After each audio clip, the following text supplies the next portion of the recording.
My name is Dr. Jeffrey Lee. I'm an internal medicine physician, and one of the things that I started to do was using the agenda setting tool. Basically had my staff distribute to each patient that arrived a little sheet that had several questions, including why they were there. I asked them to add additional questions kind of characterizing the problem as well, so I got a better idea of what I was coming into. So it wasn't just chest pain. I also asked them on the sheet, it had questions about how long it's been going on, anything that made it better or worse, and how severe it was, and so on. The agenda setting tool also had other questions like other secondary issues, and if there were refills that needed to be filled, or if the patient had seen other physicians. And I asked that be done before the patients were roomed and given to me, so that before I went into the patient's room, I could also look up their chart and look up any ER visits or hospitalizations, look at their medication lists, and try to see if things definitely needed to be renewed or if there was some inconsistencies there. And I actually started a lot of the note on our EMR before I went into the exam room, so that I had an idea of where I wanted it to go. And then so after doing that, went into the exam room, and I think it really helped the flow of the visit. There was a lot of, before patients would often kind of shotgun issues throughout the visit, and I got plenty of the, oh, by the way, I got this problem as I'm leaving with my hand on the door. But having the agenda setting tool really helped us to kind of address what are the most important things and what things we definitely needed to address right then and there, as opposed to things that we could possibly wait or otherwise. So it was really helpful. I thought it made the flow of the visit much better. So, for a long time, I had always written instructions on a prescription pad. So, stop this medication, or start this medication, or pick up Tylenol from the over the counter and take that. And I started finding that I was writing more and more and more down, especially with more complicated patients. Go to the lab, get your EKG, get a chest X-ray, and do your analysis. I mean, it was starting to get pretty lengthy, so I decided to adopt actually something one of our other physicians had been using, basically as a discharge tool, and I switched up so I could just use it very easily with check boxes. So if I needed them to get a fasting blood test, it's just a checkbox for today or for before the next visit.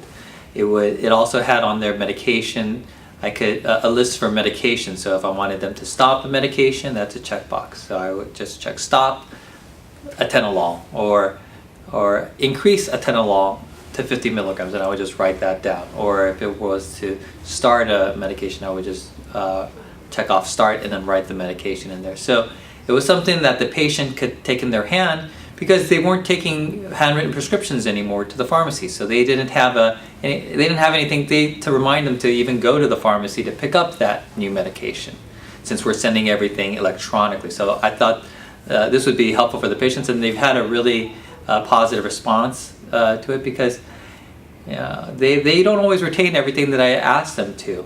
Another thing that I did start to do also at the end of the visit is to summarize everything, and I used that discharge sheet to go over all the things that I've asked them to do. So if I wanted them to do 4 things like stop your lisinopril, check a blood test, come back in 2 weeks to recheck your blood pressure, and then get your fasting blood test a week before the next visit, that would be hard for the patient to remember. It'd be hard for me to remember to tell them all of that at the end of the visit.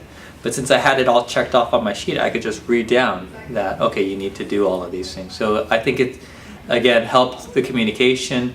I found that patients are not forgetting to do their labs before the next visit as much.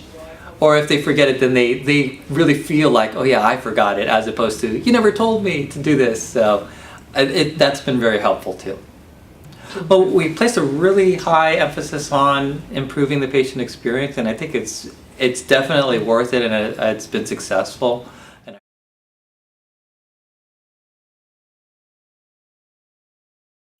My name is Roscoe Marter. I'm an OBGYN, and we've been with Facey Group here now for about 11 years. After the onset of CQC, there was a lot of question as to whether we could really change very much and that sort of thing, and so we really were not ready to change very much, but it was interesting to see how to encourage the teamwork and to build the teamwork so that it was advantageous to us, not only in how we interacted with the patients, but also in how we interacted with the staff to make it easier for us down the road. What we had on the piece of paper initially was a sheet that was given to the patient in the waiting room, and they filled out their list of what they were really here for. And so it was not always the same as what the physician that sent the patient to me had on their list, but at least I knew what the patient's list was at the beginning, which was also very helpful so that we knew where we were. You never know, why the patient thinks they're there, but to have the full list of why they think they're there is really important, because you can kind of go, okay, we're going to cover this, but we may not have time for this, but we usually try and cover it, at least glance on it, so the patient feels like I touched it, even if we don't really get into it very deeply. And so I think that was really helpful. So the nurse, kind of pushes them a little bit. Is this really all that's on your list? And so that was good too. And then we refined it with time, and so she would just ask the questions and get that information ahead of time sometimes as well. So. But working with the receptionist, they have a really hard job. They have to get a lot of information from a patient. They may not have any medical background or not very much, and to then try and figure out how much time I'm going to need to solve that problem with the patient is tough. And then to fit them into a schedule that's already full is also hard. And so trying to say yes to them whenever you could, deal with the problem patient that they've got in front of them that they want to get off of their desk because it's disturbing the whole waiting room, putting them into a room, just say we'll deal with it.